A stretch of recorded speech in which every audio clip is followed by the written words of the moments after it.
پہلے تو یہ سمجھا دیں کہ یہ سکس اور یہ ففتھ جنریشن وار ہے کیا اور کیا واقعی پاکستان اس کا شکار ہے؟ اچھا، میں آسان طریقے سے اس کو سمجھانے کی کوشش کرتا ہوں، اور پھر یہ جو معاملات چل رہے ہیں، آپ کی سیاسی خانہ جنگی چل رہی ہے، آپ کی اندرونی خلفشار چل رہا ہے، اندرونی خانہ جنگی چل رہی ہے، اور ایسا معاملہ بن گیا کہ ڈیموکریسی کے نام کے اوپر جو ہے وہ ہر پارٹی کے اندر ڈکٹیٹرشپ ہے۔ یہاں تک کہ دیکھ لیں کہ نون کو کہا گیا تھا، نون لیگ کو کہا گیا تھا کہ انٹرا پارٹی الیکشن کروائیں، وہاں پہ کوئی ایسے الیکشن نہیں کروائے گئے۔ اسی طریقے سے باقی جماعتوں میں بھی اس طرح کا نہیں ہے، اور مذہبی جماعتوں میں بھی اس طرح کا کوئی طریقہ کار نہیں ہے۔ اچھا، ہائیبرائڈ وارفیئر کو سمجھے، ایک ہوتا ہے کنونشنل وارفیئر، ایک ہوتا ہے ان کنونشنل وارفیئر، یعنی ایک باقاعدہ اور ایک بے قاعدہ۔ اچھا، بے قاعدہ وارفیئر کے اندر کیا کیا چیزیں آتی ہیں وہ میں ذرا آپ کو سمجھانا چاہتا ہوں، آسان لفظوں میں میں کوشش کروں گا کہ آپ کو سمجھا سکوں۔ بنیادی طور پہ سیاسی جنگ کو استعمال کرتے ہوئے روایتی جنگ، بے قاعدہ جنگ اور سائبر وارفیئر کو دوسرے طریقے، مثلا جعلی خبروں، سفارتکاری۔ اب سفارتکاری آپ سوچیں گے یہ کیسے جی؟ یہ آپ کے فورن جو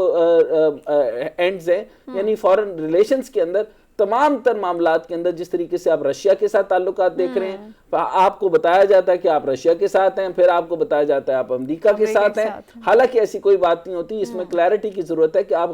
ہمارے جو تعلقات ہیں امریکہ کے ساتھ آج کے نہیں ہیں، 70 سال 75 سال پرانے ہیں، اور ہمارے تعلقات رشیا سے بھی اچھے ہیں اور ہونے چاہیے۔ اسی طریقے سے ہمارے ہر معاملات کے ساتھ تعلقات بہتر ہونے چاہیے۔ ہمارا بنیادی دشمن جو ہے وہ انڈیا ہے، جس کے ساتھ ہم امن کا کئی دفعہ پیغام بھجوا چکے، لیکن وہ باز نہیں آتا۔ اسی کے معاملات کی وجہ سے جو ہے وہ سفارتکاری اینڈ کے اوپر آپ دیکھ لیں تو افغانستان کو انہوں نے ہمارے لیے ریبیلیس بنا دیا۔ یہ وجہ 1970 سے کیسے بنی یہ آپ جانتے ہیں۔ اچھا، ایک تو ہو گئی یہ سفارتکاری، پھر قانون سازی۔ یہ ہائیبرائڈ وارفیئر کے اندر جو ہے، اس کے اندر بھی فنڈ دیے جاتے ہیں کہ ایک سفارتکاری کو تبدیل کیا جائے، قانون سازی اور غیر ملکی انتخابی مداخلت کے ساتھ ملا دیا جاتا ہے۔ غیر ملکی انتخابی مداخلت یعنی آپ یہ سمجھیں کہ آپ کو یہاں تک بھی ممکن ہے، میں کوئی مبینہ طور پر کہہ رہا ہوں کہ آپ کی چند ایسی سیاسی پارٹیز بھی ہو سکتی ہیں جس سے را کی طرف سے فنڈ کیا جاتا ہو۔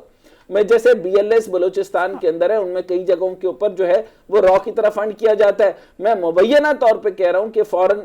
جو ہے وہ فنڈنگ کہاں سے آ رہی ہے، کس طرح سے آ رہی ہے، اور کیا مقاصد ہیں، اور کس کے مقاصد کو پورا کرنا ہے۔ اب ہماری ملٹری، ہماری فوج، ہماری جس کو اسٹیبلشمنٹ کہتے ہیں، پاکستان ایک سیکیورٹی سٹیٹ ہے، اور سیکیورٹی سٹیٹ کے موقع پہ آپ دیکھیں کہ دو اینڈ بن گئے، سیاستدان اور سیاسی پارٹیوں کے ہیڈ جو ہیں وہ سیدھا سیدھا فوج کے اوپر نشتر چلا رہے ہیں۔ چلو سمجھ میں آتا ہے کہ اوپر کی ٹیر تک کرتے تھے، اب پوری فوج کو اوپر سے لے کے نیچے تک آپ رگڑیں، جن کا بجٹ بہت ہی فکس ہے، لیمیٹڈ ہے، اور آپ اس کو ان کو بیچ میں لے آئے اپنی سیاست کے۔ اسی طریقے سے آپ نے دیکھیں کہ دوسری طرف جو ہے وہ ایک صحافیوں کی پوری پلٹن بن چکی ہے، پورے میڈیا چینلز اور میڈیا گروپس بن چکے ہیں جو کہ اس کے خلاف ایک پوری موومنٹ اور محاذ کھڑا کر کے رکھ رہے ہیں۔ اور وہ ٹک ٹاکر جن کو اور وہ جو اینکر پرسنز اور وہ جو میڈیا کے صحافی لوگ ہیں جن کو فوج نے ایکسیس دی تھی کہ بارڈرز کے اوپر دیکھیں، فوج نے ایکسیس دی تھی کہ آپ جا کے باقی ملکوں کے اندر دیکھیں، فوج نے ایکسیس دی تھی کہ آپ جو ہے وہ وانا کو کور کریں، فوج نے ایکسیس دی تھی کہ آپ سی پیک کو کور کریں، اور یہی لوگ جو ہیں وہ آپ کو آ کے کاٹنا شروع ہو گئے۔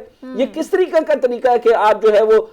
یہ جو دہشت گردی ہے اس کے پیچھے وردیے جیسے نعرے لگائیں؟ آپ کی جرت کیسے ہو سکتی ہے کہ آپ اپنی ہی فوج کو، جو آپ کے سیکیورٹی سٹیٹ ہے جس کے اتنے سارے بارڈرز ہیں، اور ان کے اوپر آپ کو سٹیبلائز کرنے کے لیے نیشنل سیکیورٹی ایکشن پلان، اور کیا ہے فوج کے علاوہ ایکشن پلان آپ کے پاس ہے کیا؟ سیلابوں کے اندر سے فوج آپ کو نکالے، مصیبتوں میں آپ کو نکالے، اور بیٹھنے کے اندر یعنی آپ آپس میں بھی نہ بیٹھیں۔ تو اس کے اوپر بھی آپ یہ دیکھ لیں کہ بار بار عمران خان صاحب جو ہیں وہ اس کے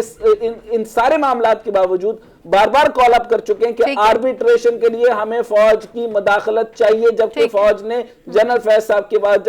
جنرل باجوہ صاحب کے بعد کہہ دیا تھا کہ اب آپ کے ساتھ ہم ڈائریکٹ بات نہیں کرنا چاہتے، لیکن پھر وہ کہہ رہے ہیں کہ آربیٹریشن کے لیے ضروری ہے۔ تو آپ خود اندازہ لگا لیں کہ سیاسی طور پر جو ہے وہ اندرونی خلفشار اور خانہ جنگی کس کو کہتے ہیں۔ ٹھیک ہے ڈاکٹر صاحب، آپ کا پوائنٹ آ گیا۔